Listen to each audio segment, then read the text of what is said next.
Hello everyone, welcome back to our weekly webinar series. My name is Faiza Hashmi. I'm the tax director here at Crest Cooper. Today I'll be joined by Mahar Afzal, who is the managing director of Crest Cooper, and together we will be taking you through today's presentation where we will be discussing the profit split method. So profit split method is one of the 5 transfer pricing methods which have been given as recommended methods in the UAE corporate tax law, and they also align with the OECD guidelines. So the other methods, the profit plus method, the resale price method, the comparable uncontrolled price method, the transactional net margin method, that have already been discussed by us in the previous webinars. So if you have missed any of our webinar on these methods or any of the webinars on our previous topics, they are available on our YouTube channel. You can always visit there, go through the PPTs, our lectures, and if there's any question, feel free to email us at info@crestcooper.com. We'll be glad to answer any queries. So today I will be recapping our previous lecture. So we will be, like I just said, that there are 5 recommended methods. So these 5 recommended methods are basically broadly categorized between traditional methods and transactional profit methods. So the traditional methods are basically the comparable uncontrolled price method, which is the cup method, the resale price method, also the cost plus method, which have already been discussed by us. So today what we will be doing is discussing the transactional profit methods, which are the alternative methods which have been given under the law if those recommended methods are not giving you the arm length price and a correct arm length price. So the methods under this alternative methods are the transactional net margin method, which I will be recapping today for you, and transactional profit split method, which Mahar will be discussing today in detail. So the transaction net margin method, the TNNM, what it does is it compares the net profit margin, which is coming from a related party transaction, which is a non-arm length transaction, with the net profit margin, which is coming from a third party transaction, which is a arm's length transaction. And so it's comparing both of them. And then what it does is it evaluates the net profit, this net profit between both the transaction in relation to a base. So that base could be cost, sales, or asset. So it compares both of this, and this ratio of the net profit to this appropriate base is called the net profit indicator. So it's comparing the net profit indicator in the non-arm length transaction to that in the arm length transaction. So any adjustments might need to be made depending on the particular transaction or how the transactions are. If how much similarity it is, any immaterial adjustments can be ignored, but material adjustments do need to be made to arrive at this arm length price. So what is the base that would be selected? That depends on the nature of the business activity of the company, and it is different depending on the facts and circumstances of each case. So now we have said here that they need to compare the NPI. So like we said that the NPI of the related party transaction has to be compared with the NPI with the third party transaction of similar transaction. So where will we get this comparable, similar transaction? So this comparable transaction could be an internal comparable transaction, or it could be an external comparable transaction. So what we mean by that is, so for example, let's say company C is a related party of company B by virtue of company A being the common shareholder. Now this company C is doing a control transaction with its related party, which is company B. And the NPI that comes in that control transaction can A be compared with uncontrolled transaction, which company C itself is doing with a third party. So if such a transaction exists, if they are doing the same similar kind of transaction with third party, then it will be called as internal comparable transaction, and this would be most feasible. But if that is not the case, there is no third party where the similar kind of transaction is being done, so then we will have to look for an external comparable transaction, and which is a transaction which a third party, independent party is doing with another third party. So this is the difficult part, because to find this NPI would be difficult as compared to if it was an internal comparable transaction. So what are the steps that are required under this method? So the first step is that we calculate the net profit. Our net profit is sales minus the direct and indirect cost. Then we identify the NPI in the control transaction, which is done with the related party. So how will we do that? We will take the net profit as done in the step 1, as calculated in step 1, and then choose a base that could be cost, sales, or asset. And then in step 3, we will So let's suppose that X Limited is based in UAE and the related party ABC is in another jurisdiction which has a higher corporate tax rate than UAE. And they are also, X Limited has sold 110 bags of sugar to a third party, XYZ Limited, for 80-10 each. Now, the cost of production for this bag of sugar is 9, which will include the labor, the material, the overheads. And the company also has an internal policy that if somebody is making a bulk order more than 100 units, it is giving a bulk order discount of 1.5%. So now let's go back to step 1, where we will calculate the net profit for the related party, which is ABC. So the net profit here is 83, which is the sales minus the cost, 83. And the NPI, we in this case have taken sales as the base. It is coming as 25%. Then we will take out the NPI of the comparable transaction, which is with a third party. So in this case, the net profit is 1 and the NPI is 10%. And we will make any adjustment like in step number 4. The adjustment we are making is for the bulk order quantity. So now the adjusted NPI is 11.5%. So based on this, the arm length price has come out to be 10.1695, which as opposed to the one which is being charged now, which is 12.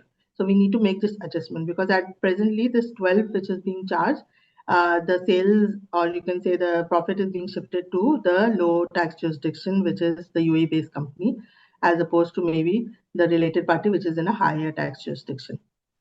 So here I will hand over to Mahar, who will take you through today's presentation.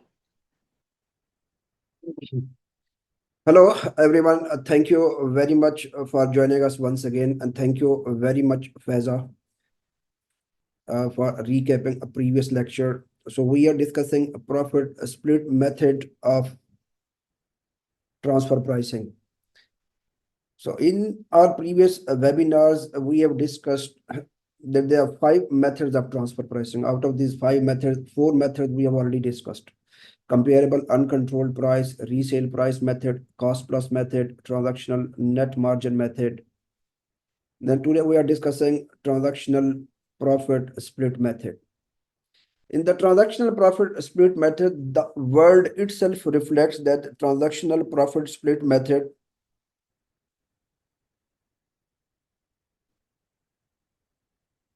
The transactional profit split method is a method where the different parties will be splitting the profit. So we'll see how this method works. As I mentioned, the objective if this method is to determine the total profit and to share the profit between the different parties based upon the risk assumed, assets utilized, and function performed. So first of all, in this method, we will identify the combined profit. Then whenever this profit is being split between the different parties, between different related parties, there are 2 approaches which has been recommended in the OECD guidelines. These 2 approaches are contribution analysis and residual analysis. We'll discuss these approaches as well. The split should closely resemble what should be expected at an arm length agreement between the independent parties. So what the OECD guideline says regarding this, OECD guideline says basically a transactional profit method that identifies the combined profit. The method that identifies the combined profit to be split for the associate enterprises for a controlled transaction, and then split those profits between the associate enterprise. Split. First of all, identify, then split. Split the profit between the associate enterprises based upon the economically valid basis that approximate the division of profit that would have been anticipated and reflected in an agreement made at arm length. What does this mean? First of all, they're asking, we need to identify the profit. This is the first step. Then we need to split the profit. Whenever we are splitting the profit, then we need to make sure this profit is being split based upon the economically valid basis. So once we know the profit of each party, assuming there are 5-6 parties in the transaction, this is a highly integrated transaction. Each party is taking some risk. Each party is performing some functions. Each party is expecting some sort of rewards. So based upon the function, based upon the risk taken, based upon the contribution, they will take their share. Once they are taking their share based upon all these functions, it will be every entity will have their own profit. Once every entity have their own profit, then they know their cost as well. And once we are reversing it back, we will be able to arrive at the sales price. That sales price will be considered the arm length price for the related party transaction. I'm repeating. First of all, we need to identify the combined profit. We need to split the profit. After the split of a profit, we need to reverse back the profit. We need to arrive at the sales. That sales needs to be considered a price, which is the arm length price for the related party transaction. So this method is used for the highly integrated business operation, and this method is usually used when any party in the whole operation is contributing through a highly intangible asset. There may be any other possibility as well. The shared assumption, economically significant risk. Each party is taking significant risks, and each party is expecting the related rewards as well. Basically, what is the problem in this method? They are asking the lack of comparable data. So basically, whenever the lack of comparable data, there will be some sort of, this method usually is used. Even we are using this method to apply this method. Still, we are in need of some sort of information from the related party which is out of the jurisdiction. It will be challenging to collect the data for the related party which is out of the jurisdiction, out of the UAE. The two key steps, as I mentioned in the beginning: identify the profit and split the profit. First of all, calculate the combined overall profit. Calculate the combined overall profits gained by the related parties or connected person from a controlled transaction. You need to keep in mind that whatever we are discussing, this is a controlled transaction. Multiple parties are there, related parties are there, transaction is in between the related party. When the transaction is in between the related party, means this is a controlled transaction. Once this is a controlled transaction, they ask to calculate the combined profit. How much A has earned, how much B has earned, how much C has earned, what is the chain, in the whole chain in between the related party, how much profit has been earned by the related parties from a controlled transaction. Typically, the profit subject to dividing the operating profit before interest and taxes. Operating profit before interest and taxes. Now the profit of the combined transaction, combined profit of the whole transaction. That this transaction in between the related parties. Now the profit is divided among the related parties or connected persons using a valid economic rationale. By using a valid economic rationale, we are distributing this profit among the related parties. And they ask in the assessment, consider the functions executed. We have already discussed on which basis you will distribute the profit. There are two approaches which has been given in the OECD guideline. One is the contribution analysis. Second is the residual analysis that we'll discuss. But this contribution analysis, this residual analysis, all depends upon the risk taken by each party, functions performed by each party, asset used by each party. Based upon these three important things, each party will get its own share of profit. So they said the determine profit, relevant profit division, the other factors used for profit division aligned with the functional analysis as well. We all know we are always doing the functional analysis. Which party is doing what function we need to ascertain. Based upon this, we need to allocate them their share of profit. So there are two approaches as given in the OECD guideline. One is the contribution analysis. Second is the residual analysis. Contribution analysis. If you can go back in the initial diagram, you can see here. One is the contribution analysis. This is the residual analysis. What is contribution analysis? Contribution analysis means profit in consolidated profit of the transaction required to be splitted between the related parties based upon the contribution made by each party. What is the contribution of A? What is the contribution of B? What is the contribution of C, D, and E? Based upon this, profit needs to be split among the related parties. This is called contribution analysis. Then the residual analysis approach. What is the residual analysis? In the residual analysis, they are asking, whenever this transaction is being conducted, this is the highly integrated transaction. Just keep in mind, whenever this highly integrated transaction is being conducted between multiple related parties, there will be some variables, might be there are some sort of cost is there, a profit is there, which can be already been executed in between the related party related to the transaction, which is already at the arm length. So they are asking arm length return related to that transaction needs to be allocated to each party. Arm length. So means whatever being allocated at the initial stage, this is at arm length.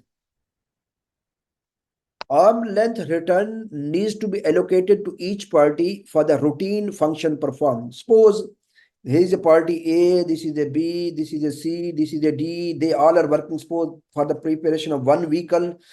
A is doing something, B is doing something, C is doing something, D is doing something. All these functions can be identified. If we can identify their functions and we can allocate the profit based upon the arm length principle, we will allocate some share of profit to A, B, C, and D. This is called initial allocation.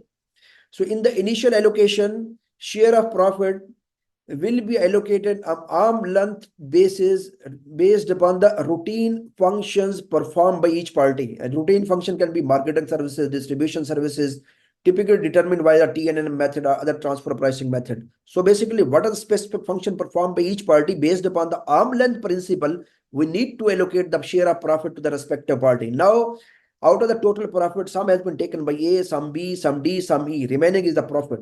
This profit related to the transaction, which is the controlled transaction, and it cannot be allocated based upon the routine based upon the routine functions performed by each party. Then we need to allocate this profit. This profit needs to be allocated, dividing the residual profit. So total profit, assuming 100, already allocated profit 20, remaining is 80. This 80 needs to be allocated to A, B, and C. Now A, B, and C, they have this share of profit, they have this share of profit as well. Both of these needs to be consolidated. It will be the total profit of one party. Then they need to deduct their cost. They need to arrive at the sales price to ascertain at the arm length price. These approaches are not exhaustive. They are asking what are these two approaches which have been recommended in the OECD guideline. These are not the exhaustive and mutually exclusive approaches. You can apply other approaches as well, but you need to have a proper justification for this. Like you can apply a free cash flow basis. You can apply any other basis as well. So methodology. So we're asking whenever this profit, initial profit is being allocated, a profit is being allocated in between the related parties, the profit split should be verifiable based upon the numbers, documents. You must have the verifiable data, relying either on the internal accounting records or publicly accessible and measurable market data. Typically, internal data like relevant assets, cost, workforce, numbers. These are the basically bases which can be verified, and these numbers are available in your financial statements. Together, profits needs to be allocated. What are the bases? These bases should be verifiable, accurate basis based upon this profit needs to be allocated in between the parties. Second thing they are asking, whatever the risk is being assumed, functions are being performed, these needs to be considered while allocating the profit. If one party is taking higher risk, they definitely ask for the higher return as well. Low risk, lower return as well. If one party is performing more function, they will ask for the more return. If one party is performing lesser function, they deserve to get the lesser profit as well. So these factors needs to be considered. Regarding the type of profit to split, the guidance is as follows. Functional analysis, we all know. We need to do the functional analysis. Without doing the functional analysis, we will not be able to do who is doing what. What is their share of profit? What needs to be their share of profit? We will not be able to ascertain this. We need to do the functional analysis to ascertain the risk, functions, and asset used by the respective party. Look into this example. There are a US beverage company, USC, developed a formula to manufacture the energy drinks PO and got the formula registered with the respective authority of the USA. A UA company, Skaters, which is 100% owned by the USC, manufactures and markets the PO in the UAE market. Okay, formula with the USA company, they have given the formula to the UAE company working on the formula manufacturing, and after manufacturing, they are during the production and selling the products into the market. Skater takes a license from the UAE authorities to manufacture and market the PO. Both companies invest in R&D for the betterment of the product. Both of the companies are doing R&D as well, keep in mind. In the UAE, for the first year, PO sales was 750 million, expenses was 450 millions. Operating assets employed in the PO business were 400 million. Based on the examination of the UAE companies, it has been determined that the companies performing similar marketing functions, their arm length return on the assets is 12.5%. Arm length return on the assets deployed is 12.5% for the similar companies, and in this, PO has deployed their assets of 400 million. This is separately identifiable. Now, two companies are there. One company has a formula. They are doing the R&D. Second, UAE company, they are using the formula, doing the R&D, contributing in the R&D as well. Now making the production. After making the production, they are selling. Now both of the parties are asking They have right to share the profit. Yes, they have a right, because one company is giving formula, second company is manufacturing and selling. Both of the companies are doing R&D as well. One standalone function, identifiable function performed by the PO Limited is the marketing, and they are asking their deployed assets around 400 million in the business. Similar company, they are expecting a return of 12.5%. Moreover, USC capitalized the R&D expenditure at the rate of 0.3 per dollar. USC capitalized at 0.3 per dollar. And UE company capitalizes 0.5 per dollar. So from this example, this is quite obvious. First of all, whatever the total profit, whatever the extra services, extra functions performed, we need to do the function analysis. Based upon the function analysis, what are the extra functions performed by PO? PO needs to take their share, return out of the profit. So how much is they have? They have the asset they have deployed 400 for the marketing purposes. 400 into 12.5%. So 400 into 0.125. 50 is there. So total profit is how much? Total profit is 750. Out of this, expenses are 450. Remaining are 300. Out of this, PO return is 50. Remaining profit is 250. This profit, as we discussed, needs to be allocated between the both parties based upon the function performed, risk taken, and asset utilized. For this, what are they doing? They are doing basically R&D as well. This is a solid basis to allocate the profit. Now 250 needs to be allocated in between. 250 needs to be allocated in between USA company and UAE company. And the bases are 250 into UAE share is 250 into how much is the UAE share? 0.5. 0.5 company share divided by 0.8. They will get some certain share. In the same way, USA company 250 into 0.3 divided by 0.8, they will get some certain share. This and this, it must be equal to 250 million. So just look into the next page. From the above example, it is clear that marketing services, routine services provided by executors, and the return on these services is 50. 400 into 12.5%, because this is the market return 12.5%, which is being offered by the similar companies in the market, 50 million. The residual profit 250 million. These residual profit have been divided between the USC executors at the allocation key. What is the allocation key? R&D capitalization. USC fair share of profit is 93.7. How they have calculated? 250 into 0.3 divided by 0.8, 93. The other party has calculated 150. Both are equal to 250 million. Now, their share of profit, one party's share of profit is 50 plus 156. So 156 plus 25 plus 50. This is their share of profit. Their share of profit is 93.75. Even they are deducting their cost, they will be arriving at able their sales. What is their sales? This should be the arm length price basically for the transfer of the formula from the USA to the UAE company. Let's look into this example. This is in much more detailed example that we have taken from the guidance issued by the FTA. In this example, they said there is a company. This is company A in the UAE. This company has subsidiary out of the UAE with the name of company B. Now company A is giving manufacturing rights to company B. Keep in mind, company B is somewhere out of the UAE. Now company B is manufacturing.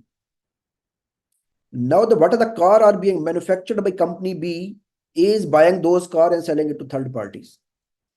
So this is assuming UAE, here is the company A, this company has given here another country, anyone A, B, C, D, this is company country B, this is country B. UAE company A has authorized B, okay, go and manufacture the car. Once the car is being manufactured, A is buying the car, now A is selling the car to third party. The question arises, what should be the sale price of the car when the B is selling the car to A? Or vice versa, when the A is giving rights to B to manufacture the car, what should the market or arm length price? You need to keep in mind both are the related parties, because one is a parent company, other is a subsidiary. I'm reading just the last paragraph. They said the companies are able to obtain reliable data on independent electric vehicles, contract manufacturers and wholesalers who do not own any unique intangible assets. in the automotive industry. The independent contract manufacturers achieve a markup of 15%. Markup of 15%. Independent contract manufacturer achieves a markup of 15%, while the wholesaler achieves a gross margin of 20%. So contractor is achieving 15% and wholesaler margin is 25%. Is here the wholesaler because they are buying, selling wholesaler. Okay, wholesaler, they're selling the wholesale here 25% is their margin in the market, not their B margin. This is the market margin, and 15% is the contract manufacturing, basically independent. Just keep in mind. So this is the data which has been given to us. First of all, they said determine the return of the routine contribution. First of all, we have decided we will identify what is the total profit. First of all, we have discussed, first of all, we will identify what is the total profit out of this transaction. So sales, assuming this is 100, here sales is 130, here cost is 55, here sales 100 is become their cost 100, 45 GP 30. So operating expenses, they are asking 5, they are 10. The operating profit as 40 and 60 is equal to 20. 60, sorry, 40 plus 20 is equal to 60. The first step we have done. First step is basically identify the related party and identify the total profit from the transaction between the related party. And we have identified our combined profit is 60. Now we need to allocate this profit between the two parties, A and B. But before allocating the profit, we have already discussed, based upon the identifiable independent function, we need to allocate their share. Then we need to allocate the residual profit, because we are applying the basic residual profit approach. So in this situation, they said total profit is 60. Now company B is a manufacturing car. Cost of the company B is 55. Market assumption is 15% contract manufacturing. Just look into this line once again. They said the independent contract manufacturer achieves a markup of 15%. They achieves markup of 15%, and markup is applicable on the cost. Cost is 55.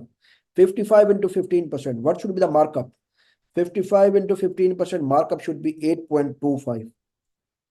The compensation for the routine manufacturing. So what is the basically manufacturing B is doing on behalf of A? The compensation principally it should be 63.25. Compensation for routine manufacturing 63.25. Now company A, sales to third party 135. And how much is the wholesale margin? Basically wholesale, whenever you are selling the resale margin in the market, go back to the line once again. They said the wholesaler achieves a gross margin of 25%. So they said A is selling the car back into the third parties. Once A is selling the car to third parties, how much is the margin? 25%. 25% is margin. So what is the GP of A? It should be 32.5. So we know what is the compensation for B for performing this contract manufacturing, and what should be the GP of A for selling the car into the market. Now the equation is like this. Sales 63.25. We have already established this. Just keep in mind this compensation. This compensation B needs to charge to A. Principally, it should be the sale of B to A. 63.25. So 63.25 is the compensation. 55 is the cost of goods sold. 8.25 is the margin. Operating expenses are 5. 3.25 the operating margin of B. Now A 130 is the sales price. Now GP we know 32.5. Here we know the GP. We know the GP 32.5. What is the balancing number? Balancing this is cost of goods sold 97.3. 97.5, sorry. So we know the operating expenses, operating margin is 22.5. So operating margin based upon the market factors, operating margin for B is 3.25, for A is 22.5. Total operating profit before the routine contribution is 3.25 plus 22.5, 25.75. This is the total operating profit attributable to the routine contribution of the group. We have objective was to identify what is the contribution of each party. Based upon this, we need to allocate the profit, residual profits. So this is total 25.75. How much is total profit? 60. How much is the profit that has been allocated based upon the identifiable function performed? 25.75. How much is the residual profit? 34.25. This residual profit needs to be allocated in between the related parties. But keep in mind, this needs to be allocated based upon the arm length principle. Now they have taken one more example, basic assumption. The assumption is basically both of the parties contribute in R&D expenses and design technology expenses, and their share is R&D. This is their assumption. This is another assumption, or you can say these are the facts basically. So when design technology 100%, out of this 80% is contributed by A, 20% by B. And in the R&D, 75 contributed by A and 3 contributed by B. Because both are doing the joint efforts to make the car and sell the car into the market. Now the residual profit needs to be allocated. Once this residual profit 32.24 needs to be allocated, these are the basically basis for allocation. One thing is missing. They have given on the next slide. They have taken, it is determined that R&D derives up to 85% of the value created in the EV energy sector. Leading factor is basically R&D. And R&D should be the basically major allocation key. Based upon this, residual profit needs to be allocated between the related parties. So R&D weight has been given 80%, and design technology weight has been given 20%. In the R&D, we have been given in the R&D, this party contributes 75%, this 25%. So 80% into 75% into 25%. Sorry, in 80% into 75%, it will be one party share. 80% into 25% other party share. They have done the same thing here. 80% share of this party, then this is total profit, residual profit 34.25 we have calculated here. This is residual profit that needs to be allocated between the related parties. So 34.25. This 34.25 R&D is 80%. 80% of 34.25, 27. The remaining 20%, 6.85.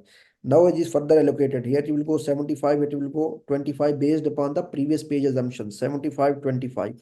So 75, 25. In this 20%, it will go based upon the previous page assumption. 80%, 20%.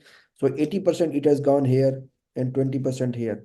The share of profit of A is 26.023. B is 8.22.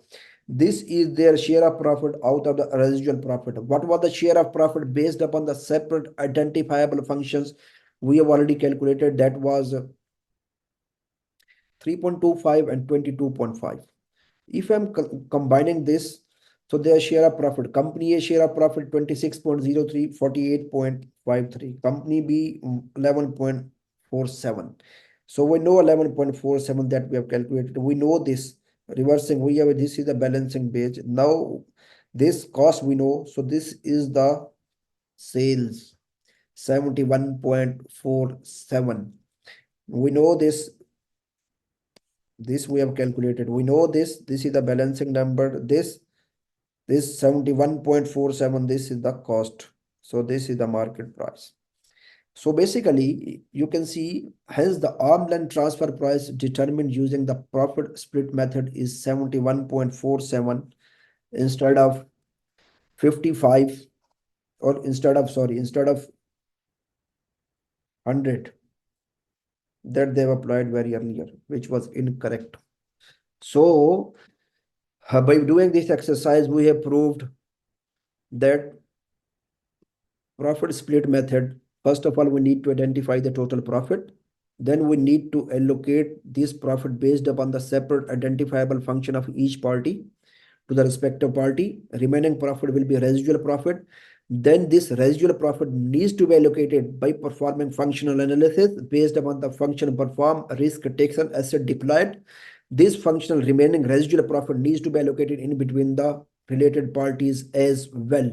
Whatever the share of profit before the residual profit and residual profit share of profit needs to be consolidated, and after the consolidation we will have a total profit of each party. Once we know the total profit of each party, we will do the reverse working, we will arrive at the sales price.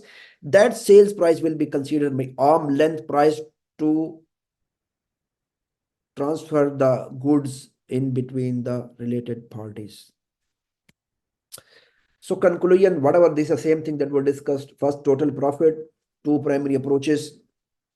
Total profit, divide, two primary approaches, contribution analysis, residual analysis that we already discussed in detail. Integrated operation, quite feasible for the integrated operations, but there are some sort of restrictions, limitations of this method as well. The method is intricate. Now the primary preference is due to the challenges such as accessing information of the foreign affiliate, difficulty in measuring combined revenue and cost accurately, and determining appropriate operating expenses. A lot of other difficulties as well. So no one is usually preferring this method. They are always going for the traditional method, and these traditional methods are comparable uncontrolled price method, cost plus method, or profit split method. If those data is not available, comparables are not available, you can go for the alternative method, and this is one of the alternative method. We are always there to help you for the impact assessment, implementation, and advisory services related to the corporate tax. You can call me, you can drop me an email, you can drop an email to text direct Faiza Hashmi, Shahid Kamran, Anwar, Saqib. You can contact any of our team member. You are always most welcome. We are always there. We are ready to listen. We are always ready to understand and ready to deliver. You can drop us an email at info@crestcooper.com. You can give us a call at 009714339148. This is over from my side. If you have any question, you are most welcome.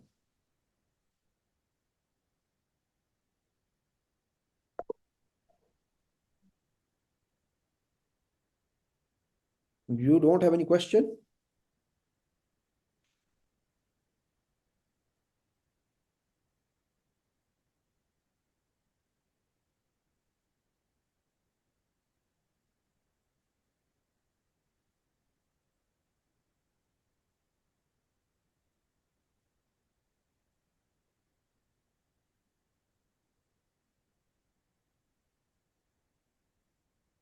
Okay, guys, take care. Thank you very much. Thank you. Thank you. Thank you. Bye-bye. Thank you, Faiza. Take care. Thank you. Bye-bye. Bye. Thanks for watching.